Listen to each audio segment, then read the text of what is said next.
Jika saya dapatkan siang tadi ada seseorang yang mendolimi saya, maka saya bilang kepada Allah, ya Allah, ya Rob, si Polan hari ini menyakiti saya, maafkanlah dia, karena saya telah memaafkan. Kalimat ini terdengar indah apa merdu di telinga? Indah, merdu di telinga.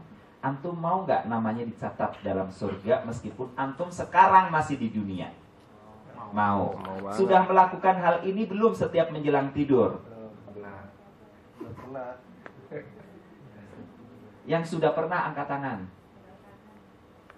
Kadang-kadang 1, 2, 4. Yang setiap malam siapa angkat tangan? Oh, nggak ada. Berarti atau nggak pernah merasa sakit hati kan kepada siapapun kan? Oh, takbir. Pertanyaan berikutnya, berhakkah setiap kita menyimpan dendam di dalam hati padahal kita bukan kelompok al-mala? Berhak nggak? Nggak. Ya tahu itu. Jadi udah nggak perlu ada iri-irian lagi sebenarnya. Gitu maksudnya. Nggak perlu sama teman sejawatnya dia mah begini, nggak penting lagi. Sangat tidak perlu. Kenapa? Karena yang diperlukan adalah menjelang tidur. Apalagi kita di sini di perusahaan juga bukan pimpinan, di rumah juga bukan orang yang top misalnya, cuma orang biasa-biasa. Ikut Sa'ad bin Abi Waqqas. Dia itu bangsawan, intelektual, kaya raya.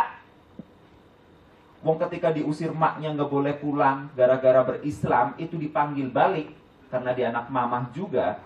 Maknya sakaratul maut, maknya bilang, "Nak, mama udah mau mati.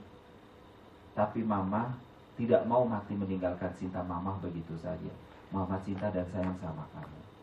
Tapi please, permintaan terakhir mama adalah sebelum mama meninggal dunia, nak, kembalilah ke agama nenek moyang. Jangan bikin mama malu di tempat arisan. Wanita-wanita pejabat ngerumpi ngomongin kamu pindah agama baru." Itu maknya beneran sakaratul maut. Kalau kita bayangkan orang sakaratul maut itu nafasnya udah satu-satu kan, sangat tersiksa. Tapi apa kata Sa'ad bin Abi Waqqas? Mama, demi Allah, saya juga sangat cinta banget sama mama. Tapi kalau mama minta saya kembali ke agama nenek moyang meninggalkan agama Nabi Muhammad, walaupun dalam keadaan sakaratul maut, dan nyawa mama keluar satu persatu di hadapan saya 100 kali, maaf, saya nggak bisa kembali ke agama nenek moyang. Judul sikap teguh pendirian yang sangat luar biasa.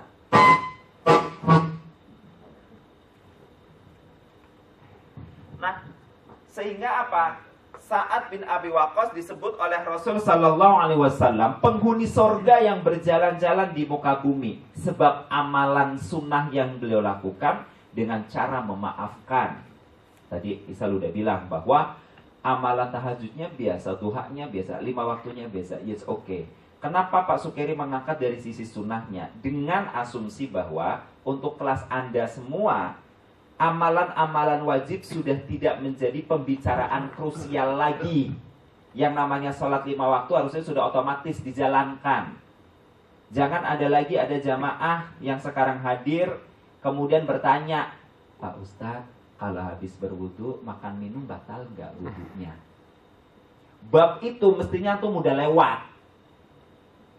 Pak Ustadz, saya kan nggak baca doa kunut kalau subuh, tapi saya selalu jadi makmum. Saya perlu angkat tangan apa enggak? Udah lewat bab itu mestinya buat antum. Karena antum harus fokus setiap menjelang tidur, evaluasi diri, siapa yang hari itu menyakiti kita, maafkan. Kalau kita sudah mau ikut Sa'ad bin Abi Waqqas. Sukses yang sebenarnya, orangnya masih di dunia. Kemudian puasa Ramadan juga nggak saya bahas lagi dalam arti yang wajib ini sudah automatically menjadi energi kebaikan untuk terus kita konsisten melakukan amalan-amalan yang sunnah seperti ini. Jangan ada lagi nih Ramadan. Mungkin nanti ada tarikh Ramadan bulan Juni kali ya. Ada nggak tarikh Ramadan nih? Ada. Mengingatkan kembali ya, menghidupkan suasana Ramadan nih. Kemudian nanti antum ada yang bertanya, Pak Ustadz, kalau puasa suami istri malam habis berhubungan bangunnya kesiangan, sudah adzan subuh belum sempat mandi, puasanya diterusin nggak Pak Ustadz? Sah apa enggak Pak Ustadz? Kira-kira ada yang nanya begini kan nanti?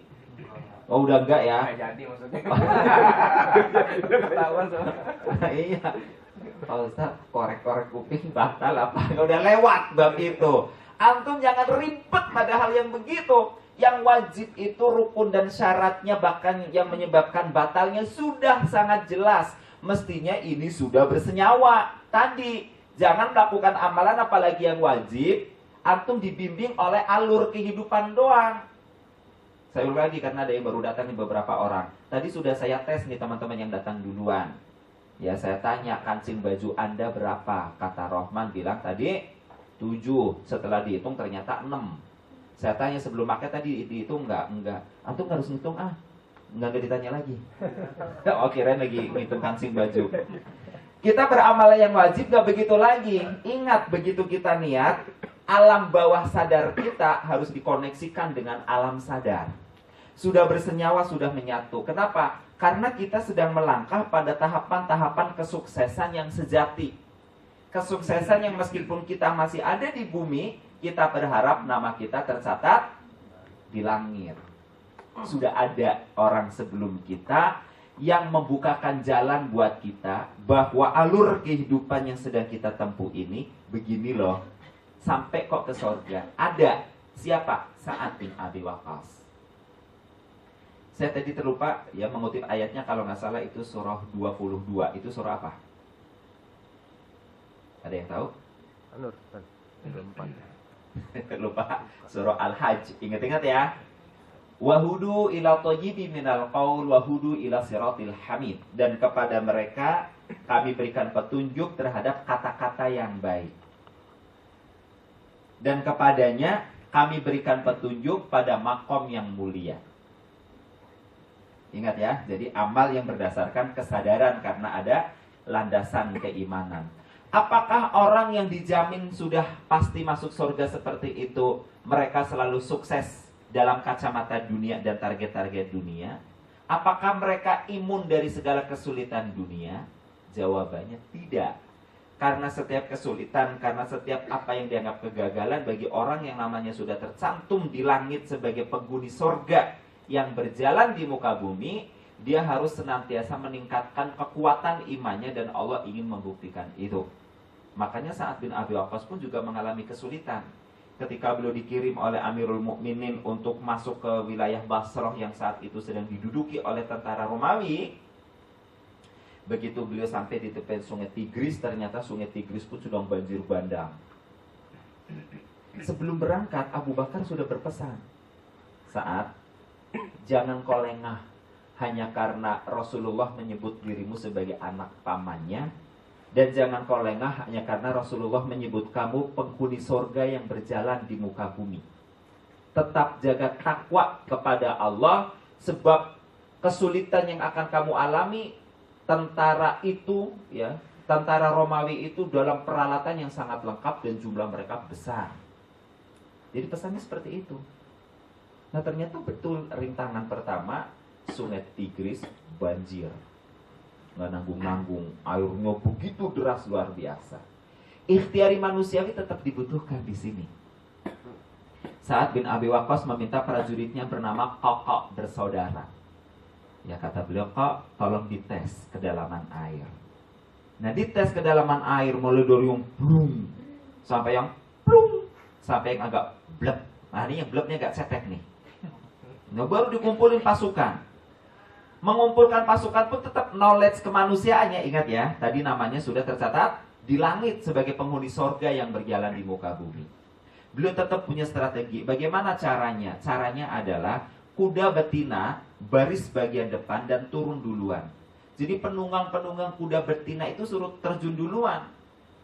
Begitu kuda betina suruh terjun mau, jegrek, baru kuda-kuda jantan dengan sangat mudah, nggak harus dipacu lagi, dia mengikuti si betina. Rupanya bukan hanya dari kalangan manusia saja, dari kalangan kuda juga insting jantan tetap ngikut betina. Sampai di daratan persoalan selesai juga belum. Sa'ad bin Abi Waqqas sudah kirim surat sampai 3 kali. Disebutkan dalam riwayat 3 hari apa 3 apa. Tidak ada jawaban. Tapi jawabannya keempat kali, justru tentara sana sudah disurati untuk meninggalkan lokasi itu dengan baik, tanpa pertumpahan darah, pihak sana minta berperang.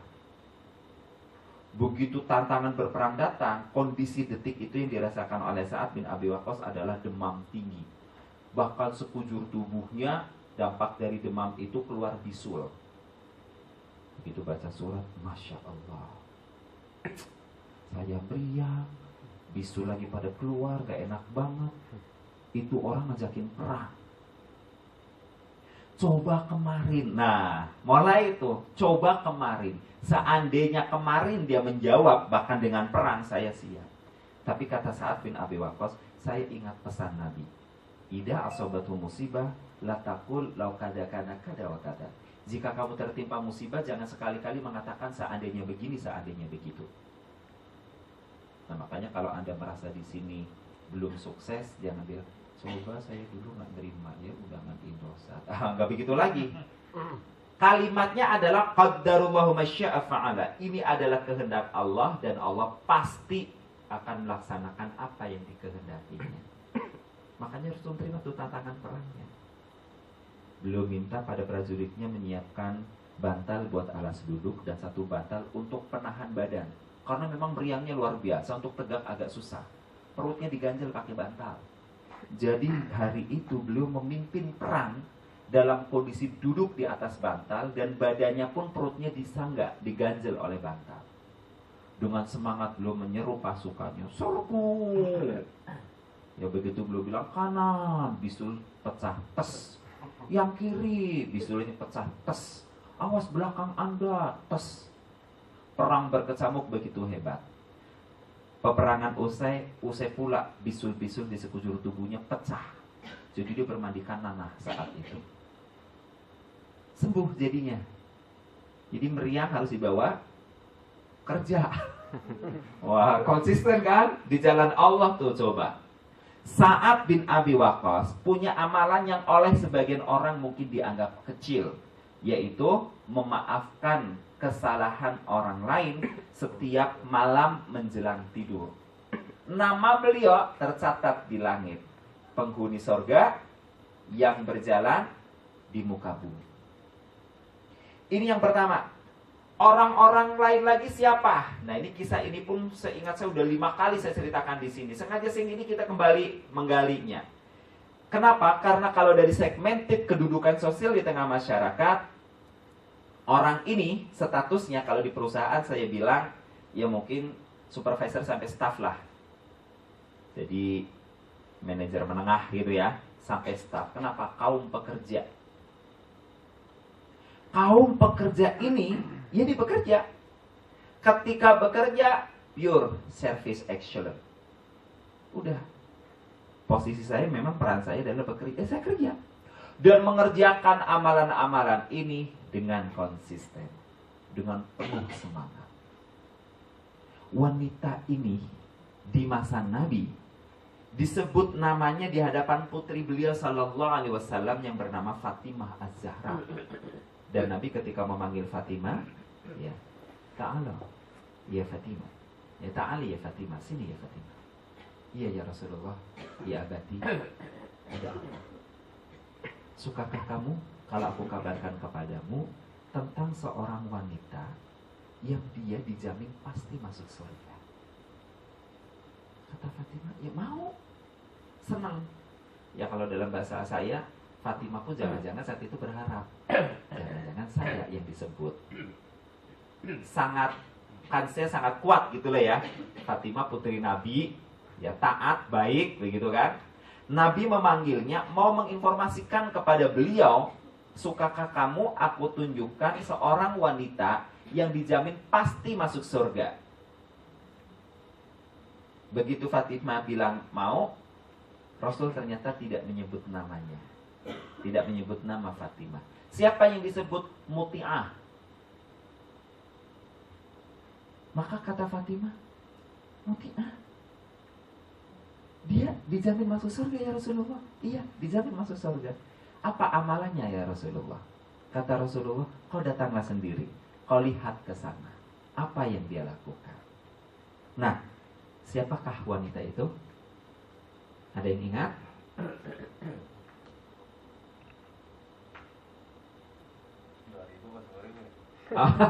Oh yang ini 2000, jawabannya cuma nama doang, nggak ngomong lama-lama, semalu-malunya antum akan mau jawab maksudnya.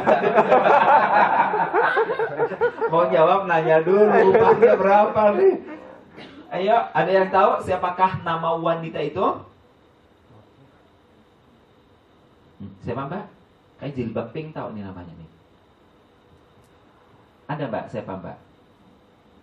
Wanita yang dijamin pasti masuk surga. Iya jilbab pink Mbak, kan kok nengoknya ke kanan terus ya? Asia. Siapa? Asia. Asia. Asia itu siapa? Istrinya dari Firaun. Istri Nabi Fir'aun. bukan. Koda protes.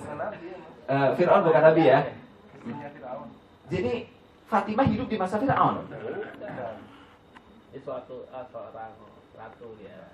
Seorang ratu. Padahal yang saya sebutkan tadi, Fatimah dipanggil oleh Rasulullah, dikasih tahu ada wanita yang dijamin pasti masuk surga.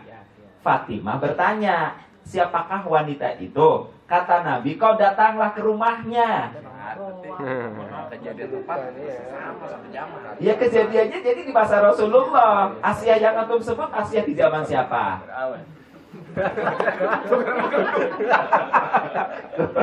Jangan begitu lagi. Ya, iya itu kan di zaman Nabi Musa. Ini di zaman Nabi. Saya sengaja nggak ngambil nama yang jauh-jauh, biar kita tidak punya alasan untuk mengelak. Ya itu kan zaman dulu, nggak ada lagi. Ya itu kan Nabi, bukan Nabi. Ini manusia biasa. Sa'ad bin Abi Waqqas manusia biasa, bener-bener biasa, ya kan? Hidup di masa Nabi. Nah, wanita ini hidup di masa Nabi Sallallahu Alaihi Wasallam, hidup yang dikasih tahu juga putri beliau. Putri beliau aja sampai penasaran. Tadi kan saya bilang dalam bahasa saya hari ini, gitu kan? Wajar dong kalau Fatimah mungkin rada GR, jangan-jangan saya yang disebut. Fatimah berpikiran begini juga kansnya sangat kuat kan begitu? Karena Fatimah putri Nabi dan beliau beriman ikut semua amalan-amalan Nabi. Kalau disebut pun artinya udah nggak ngaci lagi gitu kan, udah nggak aneh. Tapi Nabi menyebut sebuah nama. Begitu disebut sebuah nama, Fatimah bertanya apa amalannya? Kata Nabi, kau mainlah ke rumahnya. Siapakah nama wanita itu? Siapa? Nah, nggak pakai umum lagi. Muti'ah. Takbir. Nah, maka beruntung wanita nih. Ya udah ada contohnya kan? Wanita kalangan pekerja, wah begitu. Muti'ah. Dalam riwayat ini, Muti'ah itu siapa bener Muti'ah itu sebenarnya juga nama gelar, sebutan karena ketaatannya pada sang suami. Ada nama aslinya, saya terlupa juga. Ya Muti'ah itu nama sebutan karena taatnya kepada sang suami. Dia taat kepada suami bukan hari itu saja, bukan ketika pengantin baru. Ya kalau lagi pengantin baru, panggilannya sudah dirumuskan. Yang suami manggil istrinya Melati, yang istri memanggil suaminya Elang Putih.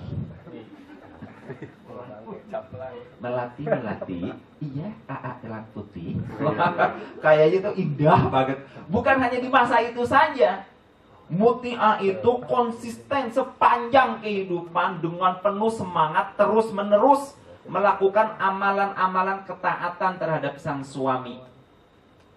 Dan buah dari ketaatan atau efek dari ketaatannya bukan hanya pada satu pintu ketika suaminya berkata begini dan begini, tetapi dia betul-betul menjaga kualitas pelayanannya. Itu yang saya bilang. Makanya kalau di perkantoran, ya posisinya tadi manajer menengah sampai tingkat staff. Taunya kerja, udah ini amalan saya. Maka Fatimah datang membawa putranya yang bernama Hasan. Begitu ketok pintu, terdengar sautan dari dalam. Kata Fatimah, Assalamualaikum. Dari dalam terdengar jawaban, Alaikassalam. Man an? Siapa itu di luar? Ana Fatimah. Fatimah man? Fatimah siapa? Fatimah bintu Rasul. Oh, putri junjungan. Man ma'ak, bersama dengan Hasan. Man Hasan? Siapa Hasan? Hasan anak laki-laki saya. Kata Muti'ah, afwan Fatimah, maaf Fatimah, suamiku sedang tidak di rumah. Dan beliau berpesan, aku tidak boleh menerima tamu laki-laki selama beliau tidak di rumah. Pulanglah. Kata Fatimah, Hasan anak saya. Iya, anak kamu, tapi laki-laki kan? Suamiku melarang aku menerima tamu laki-laki, pulanglah. Besokannya datang lagi. Karena suruh datanglah esok hari. Esok hari datang lagi bawa Husain, umurnya baru 6 tahun. Ditanya dengan kalimat yang sama. Sehingga lagi-lagi dalam bahasa saya, Fatimah masih usul. Mut, kalau kemarin Hasan oke lah 8 tahun agak gedean. Yang sekarang Husain 6 tahun belum akil balik, belum ngerti apa-apa. Please DI buka pintunya. Kata Muti'ah, biar baby tetap aja laki-laki. Aku belum minta izin sama suamiku untuk menerima tamu laki-laki. Pulanglah, pulang Fatimah. Begitu taatnya. Esok hari akhirnya Fatimah datang sendirian. Begitu pintu dibuka jegrek, kata Muti'ah, silahkan masuk putri junjungan. Fatimah masuk. Begitu masuk dia sambil lihat-lihat ke ruangan. Muti'ah mengiring dari belakang. Lagi-lagi dalam bahasa guyonnya Muti'ah bilang, mana Hasan Husainnya? Fatimah menjawab, katanya kamu gak boleh terima tamu laki-laki. Iya, itu kan kemarin karena aku belum minta izin. Setelah kamu pulang, aku bilang, kata suamiku boleh loh. Gubrak. Kenapa gak SMS, Mut? Saya sih ya kan nggak ada handphone sih waktu itu, jadi nggak terkoordinasi dengan baik. Ya, kata Fatimah ngomong dari ya kemarin memang belum sempat disampaikan, nah sekarang boleh. Ya udahlah saya kesini. Begitu duduk di ruangan, Muti'ah sedang ya pokoknya memperhatikan apa yang dilakukan Fatimah. Fatimah pun terus mengamati karena penasarannya itu apa amalannya. Ternyata ruangannya kosong seperti ruangan ini. Hanya ada di sudut ruangan itu meja. Di atas meja ada sepiring, ada sebaskom air, segumpal kain lap, sebilah tongkat kecil, ada sepiring makanan dan segelas air minum. Fatimah kemudian bertanya, Muti'ah, itu benda-benda itu buat apa? Kata Muti'ah, oh itu air di baskom. Aku gunakan untuk menyambut kedatangan suamiku. Begitu dia ada di depan pintu, aku membawa baskom dengan kain lap. Pintu aku buka, kemudian aku lap mukanya, tangannya, dan juga kakinya. Lantas aku lap semuanya.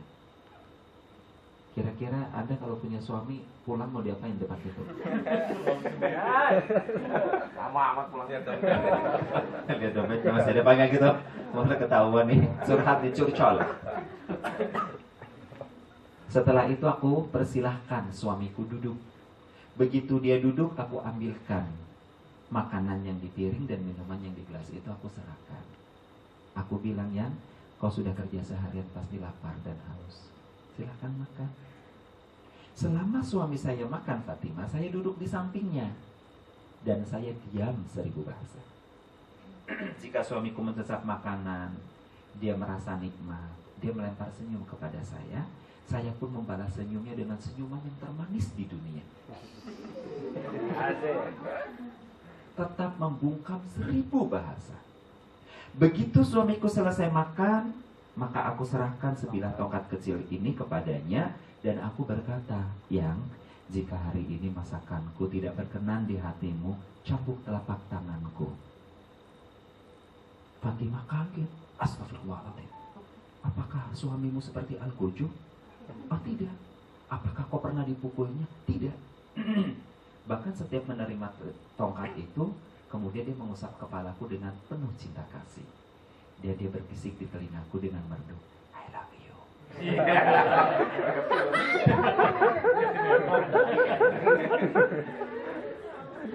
Today and forever. Wah, asik gak tuh? Asik. Muti'ah Dia taat kepada suaminya ketika suaminya mengatakan, tidak terima tamu laki selama aku tidak di rumah. Dan wajar, Nabi memberikan rumusan yang sangat sederhana juga kepada kaum wanita ketika dia sudah berkeluarga dan ingin masuk surga. Rumusannya cuma 3. Sudah pernah mendengar yang akhwat? Apa mbak? Agak kenceng mbak. Teriak juga boleh kok mbak. Salat apa? Iya, 3 takbir. Gampang apa mudah? Gampang, alhamdulillah. Allah Akbar. Salatnya mungkin gampang, ya kan? Saumnya juga sangat gampang, apalagi hitung-hitung ngirit dan diet. Tapi untuk taat kepada suami, sebagian wanita mikir-mikir dulu. Sebagian wanita loh ya. Baik, saya ingin wanita dulu karena ini yang di pihak adalah wanita. Menurut Anda, termasuk bagian taat kepada suami itu meliputi perilaku atau termasuk berkata-kata yang baik? Oh, dua-duanya. Menurut Anda dikatakan tidak taat pada suami saat Anda berkata apa kepada suami Anda? Itu Pak anak kepada orang tua. Gak mau apa ini, pinter.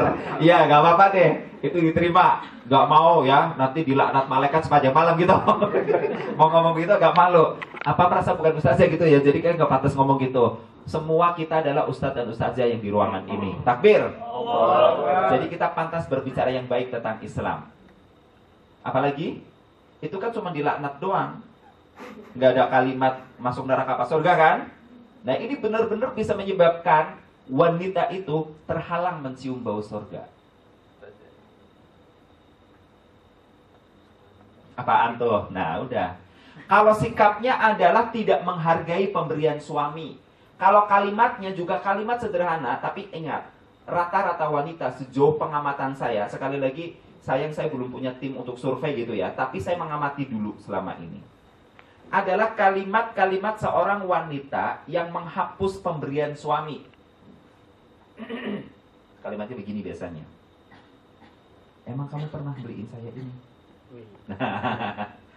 Versi-versinya. Mas, beliin itu.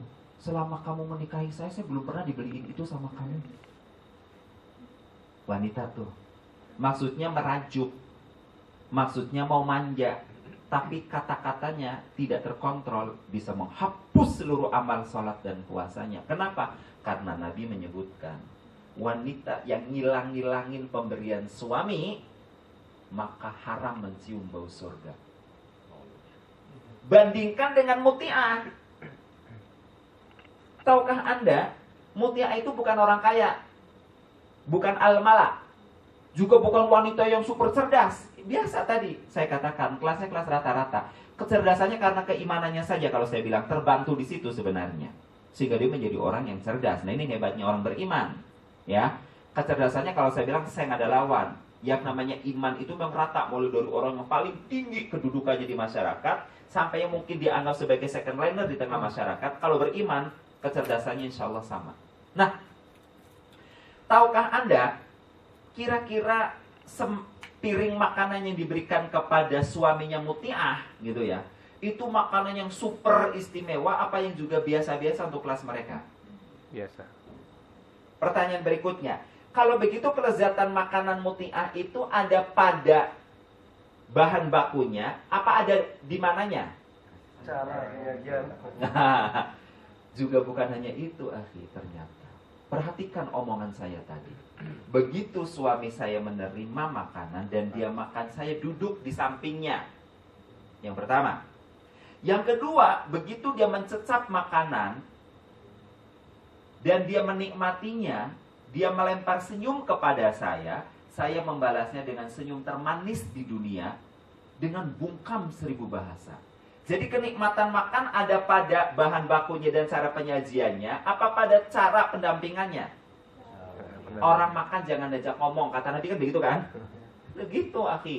Jadi nikmatnya makanan itu pada saat orang tidak ngobrol. Muti'ah tahu itu. Coba bandingkan juga dengan wanita modern, bisa jadi kaya, makmur hari ini.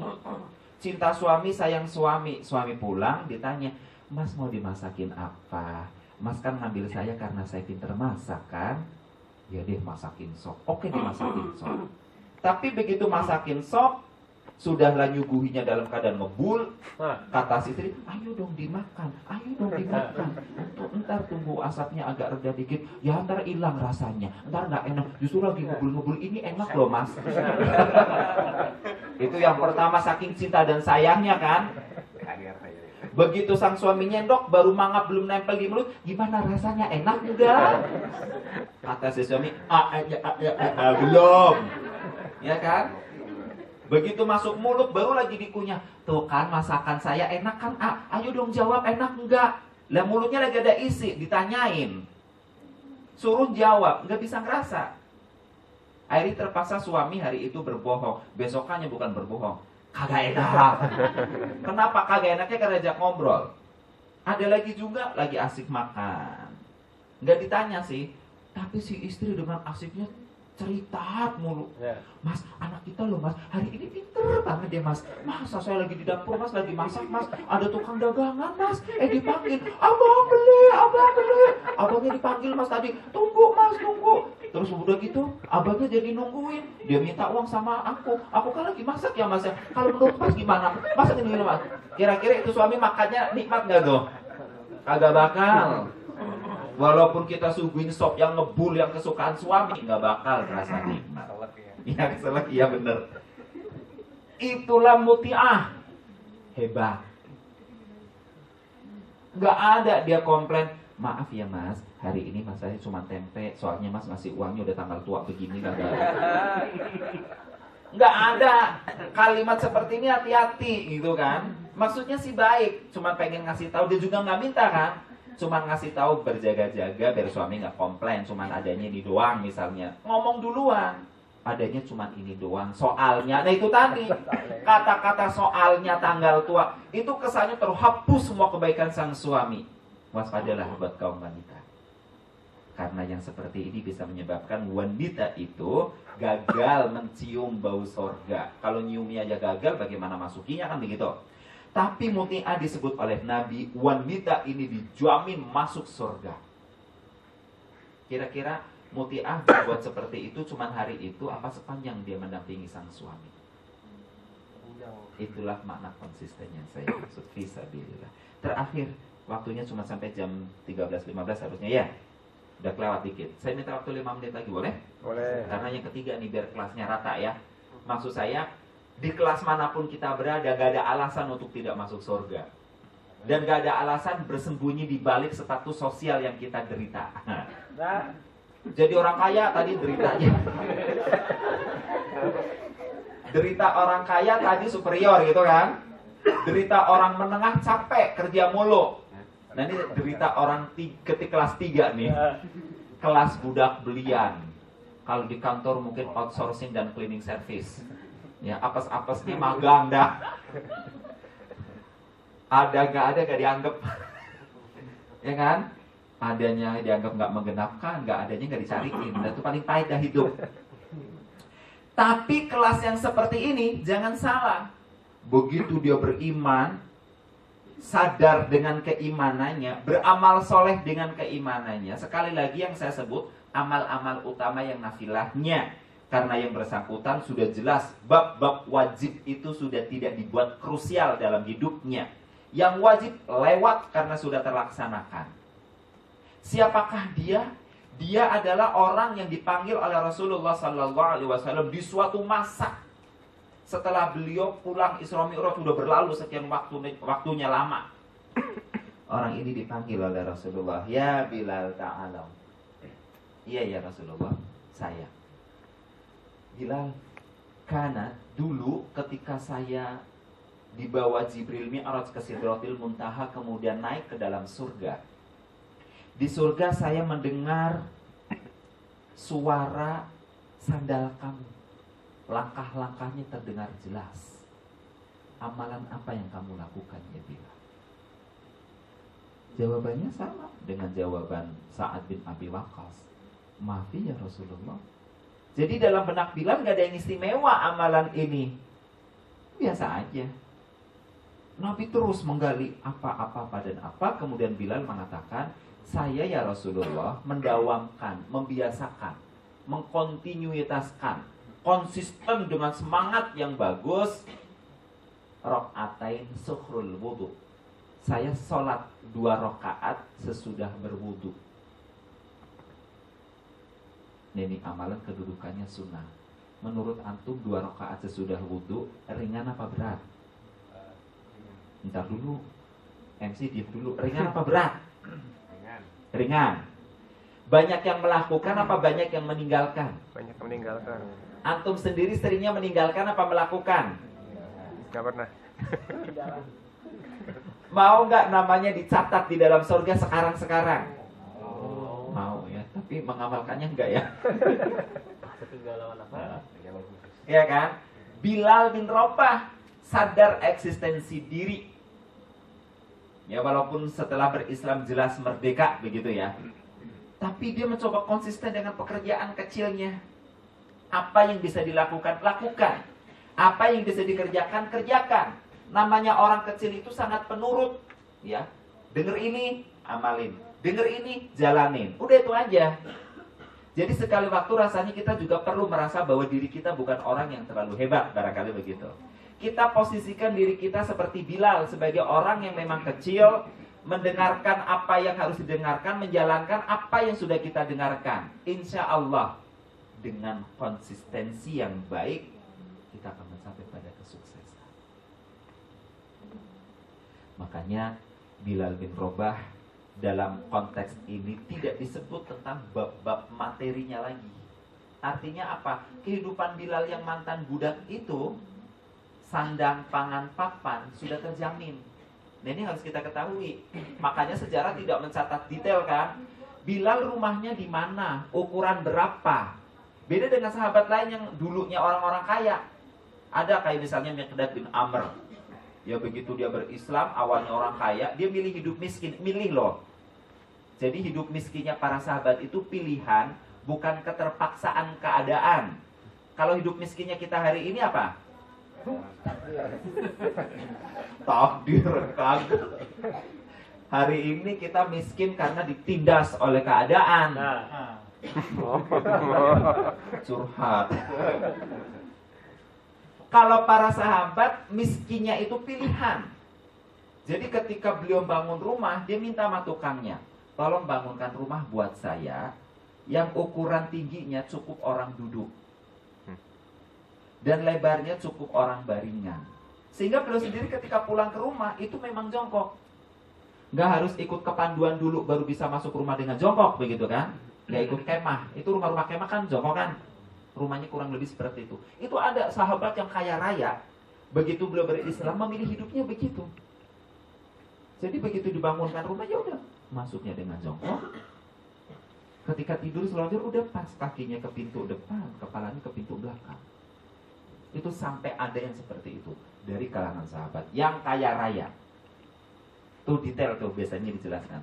Tapi untuk Bilal bin Rabah kenapa nggak disebutkan pekerjaannya apa? Enggak. Ini sejarah nih ya. Kalaupun nanti antum ada yang menemukan, berarti itu lebih bagus. Cuman indikasinya adalah dalam kisah-kisah keutamaan amal-amal mereka yang konsisten pada satu sisi yang menonjol ini, kalau kita bertanya kenapa pekerjaannya, sandang pangan papanya nggak disebut, indikasinya adalah sandang pangan papanya memang beliau sudah merasa cukup dengan itu. Ini harus kita pahami. Itu pula berarti bahwa semiskin-miskinnya kita, jangan pernah mengeluh tentang pangan, tentang sandang, tentang tempat tinggal, apalagi yang sudah berkeluarga. Jangan sampai yang diributkan masalah pangan. Tadi kata istrinya, maaf mas, cuman adanya seperti ini karena gaji mas sudah gak cukup. Oh jadi lo jawabin gue, lo kerja dong kayak gue. Gak perlu ribut begitu maksudnya. Nah ini para sahabat sudah memberikan jalan buat kita keteladanan yang baik. Cukup konsisten di jalan Allah. Dengan setiap amalan apapun yang kita mampu lakukan, dengan sebaik-baiknya. Inilah barangkali yang bisa kita angkat siang hari ini, orang-orang yang sukses, tabir-tabir lain yang bisa kita buka.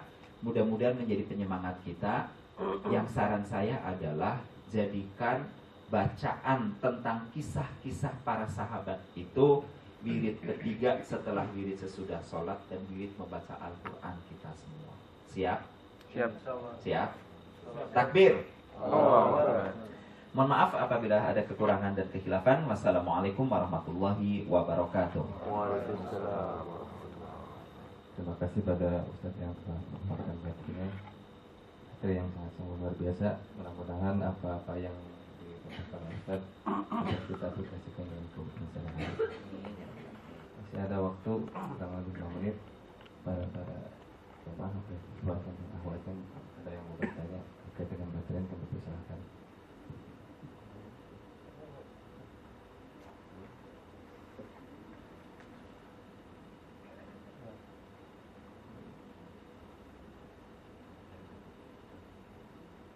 Mbak-mbaknya mungkin. Atau diantar gitu ya. Bener kan kerugian atau Pak? Nggak nyampe. Mana ada yang mau nanya? Bukan mau nanya, ada lagi muncul masyarakat. Nah itu mbak ini yang paling belakang. Nah, Sebutin maksudnya. Sebutin kancingnya berapa? Bismillahirrahmanirrahim. Assalamualaikum warahmatullahi wabarakatuh. Waalaikumsalam warahmatullahi wabarakatuh. Ustadz, saya mau nanya. Nama? Nama saya Sarifah dari Tagerita. Ini kan tadi konteksnya berbicara dengan soal istri soleha ya. Kan ada hadis bilang sebaik-baiknya perhiasan adalah wanita soleha. Nah itu kan kalau kita ngambil ibroh daripada cerita-cerita yang terdahulu, memang untuk kayaknya kita enak banget kalau kita dengar gitu. Konteksnya juga mereka kalau pada hidup di zaman tersebut dikelilingi dengan para alim ulama. Nah, sedangkan kalau kita nih sekarang nih konteksnya kan wanita, apalagi yang ini ya, yang pernikahan usia muda, banyak sekali keributan yang terjadi gitu, Ustaz. Nah, kita khususnya nih kalau saya pribadi ya sebagai seorang wanita pengen jadi wanita soleha, tapi kalaupun kita ingin mengikuti mutia ya kayak gitu, kayak kalau konteks sekarang susah buat diikuti seperti itu.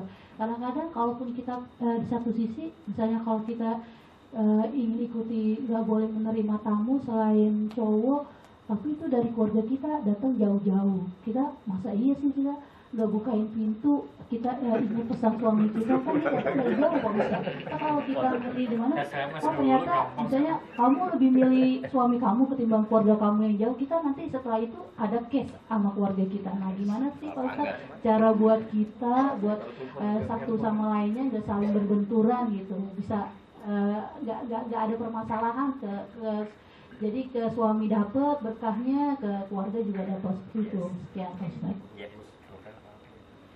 Baik, bisa saya tangkap pertanyaannya adalah pada bab komunikasi. Mutiah dengan suaminya memang sudah tidak ada kendala komunikasi untuk yang satu ini. Kemudian kalau dikatakan dulu mereka dikelilingi para ulama, bukan dikelilingi para ulama, mereka mengaplikasikan nilai-nilai keulamaan dalam hidup mereka. Mereka lah para ulama itu sendiri. Maka saya ingin menyampaikan bahwa prinsip rumah tangga harus dipegang kalimat Nabi yang mengatakan baiti jannati. Artinya apa? Nah, rumahku surgaku. Jangan berpikir yang namanya surga kemudian benar-benar terminal akhir dari segala kepenatan hidup. Bukan. Yang dimaksud dengan baiti jannati, rumahku adalah surgaku. Surga itu identik dengan kebaikan. Maka dalam makna kontekstual yang lebih luas, baiti jannati, rumahku adalah surgaku, artinya adalah rumahku tempat aku memproduksi kebaikan-kebaikan dengan seluruh anggota keluargaku, anak-anakku, pasangan hidupku. Kemudian kebaikan-kebaikan ini kita olah. Yang namanya kebaikan dalam hidup berarti harus ada bumbu konflik, harus ada bumbu ketidaksepahaman dulu. Itu harus. Bahasanya begitu kalau ngomong bumbunya. Nggak semuanya baik semua, enggak. Justru di situ kita mixer semuanya. Digelar, digulung, diolah, dibongkar, dipasang kayak puzzle. Sampai kemudian menjadi puzzle kebaikan yang baik. Dan kebaikan inilah yang kita tebar ke seluruh jagat raya. Itu yang dimaksud dengan baiti jannati. Nah, kembali lagi. Berbicara masalah bab komunikasi. Yang trouble justru istri-istri Nabi pernah terjadi. Bukan istri Nabi nggak punya trouble. Ini kisah sejarah dalam konteks kemanusiaannya. Nah, lagi-lagi bedanya mereka memposisikan dirinya sebagai ulama, sebagai ustadz dan ustadzah, da'i dan da'iyah. Tetapi sebagai manusia biasa tersabotase psikologi negatif, iya.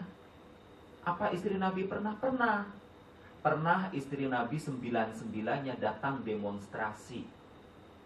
Apa demonya? Minta kenaikan uang belanja.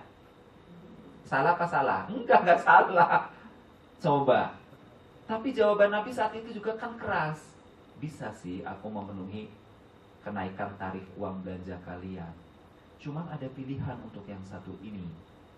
Nah, Nabi itu tuh ngasih penyampaian tadi karena mereka sebenarnya sudah nggak ada kendala komunikasi. Ketika ada kendala komunikasi, mereka mencoba masuk pada wilayah kesepemahaman dan takaful, saling memikul. Nah, ini yang memang jarang kita sampai pada pelaksanaan atau aplikasi ini. Kebanyakan tadi yang ribut-ribut. Nah, Nabi bilangnya apa? Kalian aku tambahkan uang belanja, dan detik ini juga kalian aku ceraikan semuanya. Terasa apa kasar? Kalau ngomong logika otak kiri hari ini kasar banget, suami ekstrim, kurang ajar gitu kan? Dan itu Nabi loh. Ini ngomong sengaja kita vulgar sebagai manusia dulu. Tapi ingat, Nabi itu tidak punya kendala komunikasi. Artinya bisa mengatasi kendala komunikasi. Istri-istrinya pun demikian. Kenapa begitu ya Nabi? Kenapa pilihannya demikian? Ya iya, memang itu pilihannya. Kalau kalian mau kemewahan dunia, kalian aku berikan. Tapi kalian tidak mendapatkan Allah dan Rasulnya. Maka mereka langsung nangis. Langsung connect bahasa komunikasinya. Ya, kalau begitu gak apa-apalah kita hidup seperti sekarang ini ya Rasulullah. Asal kami tetap mendapatkan Engkau dan Allah. Pilihannya selalu seperti itu. Sama orang-orang Ansor juga begitu. Ketika diprovokasi oleh Abdullah bin Ubay, kalian tuh kan yang mati orang Ansor, yang korban orang Ansor. Begitu dapat ghanimah, yang dapat orang Muhajirin, orang Mekah. Rugilah kalian. Di antara mereka dia menyampaikan kepada Nabi. Nabi, ada masukan nih dari orang-orang Madinah begini dan begini. Apa kata Nabi? Kalian ini yang aku berikan kepada saudara kalian kaum Muhajirin, itu tidak ada apa-apanya. Perlu kalian ketahui juga secara materi duniawi, mereka sudah meninggalkan harta kekayaan. Ghanimah yang mereka dapatkan sekedar sesuatu yang masuk ke perut untuk membuat tubuh mereka kuat berjihad saja. Boleh kalau kalian mau, aku bisa memberikan lebih. Tapi kalian tidak mendapatkan Allah dan Rasulnya untuk masuk ke dalam surga. Kalian pilih mana? Jadi kalau lagi-lagi ini ngomong kasarnya manusia, Nabi ngomong gini, oke, apa yang sudah masuk ke perut saudaramu, tuh orang-orang Muhajirin, bisa saya kodek kembali, dan saya lipat gandakan, saya berikan kepada kalian kaum Ansor. Ini ngomong kasar nih, ngomong kasar hari ini, na'udzubillah. Saya bisa ngasih lebih, tapi ingat, kalian gak dapat Allah dan Rasulnya. Sementara jika kalian ridho dengan apa yang diterima saudara kalian yang cuma sesuap itu, kalian akan mendapatkan aku, mendapatkan Allah, dan kita akan bersama kumpul di surga. Nangis semua orang Ansor. Enggak jadi deh. Maafin kami ya Rasul, maafin kami. Ternyata mereka dapat cuma sesuap doang ya. Ya iya, kalian tuh terprovokasi. Nah, kita kan kadang emosi dalam hidup nih. Nah, jadi saya bilang faktornya komunikasi. Penyatu komunikasi, penetralisir komunikasi yang paling baik adalah al-iman. Kembali pada tujuan menikah. Menikah itu tujuannya mencari ridha Allah Subhanahu wa ta'ala. Jadi kalau sinetron mengatakan jika cinta sudah bersatu, maka kata maaf tidak dibutuhkan lagi karena kita sudah bersenyawa dalam kesepemahaman. Itu sinetron bisa ngomong begitu. Kenapa kita tidak bisa mengatakan kepada pasangan kita jika iman telah menyatu, maka kata maaf tidak dibutuhkan lagi karena kita sudah bersenyawa dalam kesepemahaman. Lebih tegas, jelas yang pertama. Apa yang kedua nih? Apa alasannya untuk ribut? Nah, saya akhirnya nggak bisa dong nanti terima tamu laki-laki saudara dan kemudian akan terjadi cash. Oh, lu pilih suami daripada saudara. Kalau mau ngomong jawab kasar-kasaran secara syariat pun jawab iya. Saya harus pilih suami daripada saudara. Di masa Nabi juga udah ada seorang wanita, ibunya sakaratul maut, suaminya lagi pergi berperang, sebelum pergi berpesan, apapun yang terjadi kamu harus tetap di rumah. Wanita ini nggak mau, disusul oleh orang-orang. Cepetan, ibu kamu udah sekarat, udah mau mati juga. Kamu anak model apa, keras kepala betul, dimaki-maki juga. Tapi kata wanita ini, lah, suami saya berpesan, saya nggak boleh pergi. Sampai ibunya meninggal dunia. Kejam tuh perempuan. Kasusnya disampaikan ke Nabi. Apa kata Nabi? Ibunya yang mati masuk surga. Kenapa? Karena ibunya telah memiliki anak yang solehah. Dan dia menjadi istri yang taat kepada suaminya. Tuh, nggak selalu pakai logika otak kiri dalam hidup beragama.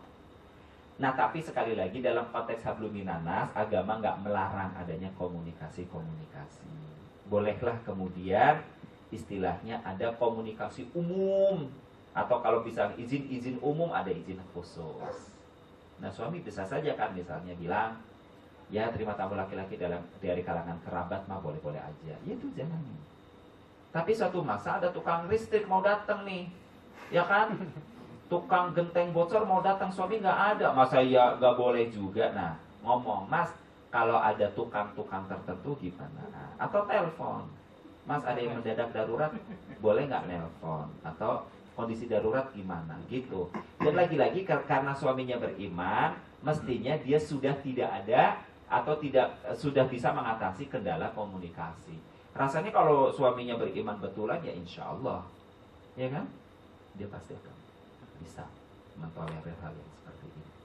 Ya begitu, maksudnya nggak kemudian kita jiplak mati seperti itu kayak para sahabat, yang nggak juga. Karena mereka begitu karena mereka tidak ada kendala komunikasi. Kalaupun ada kendala, mereka bisa mengatasinya karena iman tadi. Munculnya saling kesepemahaman adalah karena iman kepada Allah Subhanahu wa taala. Allah alam bisawab. Terima kasih Ustaz atas jawabannya. Sampailah kita di akhir kajian kita hari ini. Sebelum kita tutup, mari kita baca doa penutupan tulis.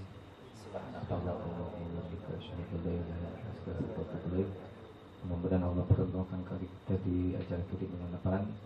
Sekian dari kami. Assalamualaikum warahmatullahi wabarakatuh. Waalaikumsalam.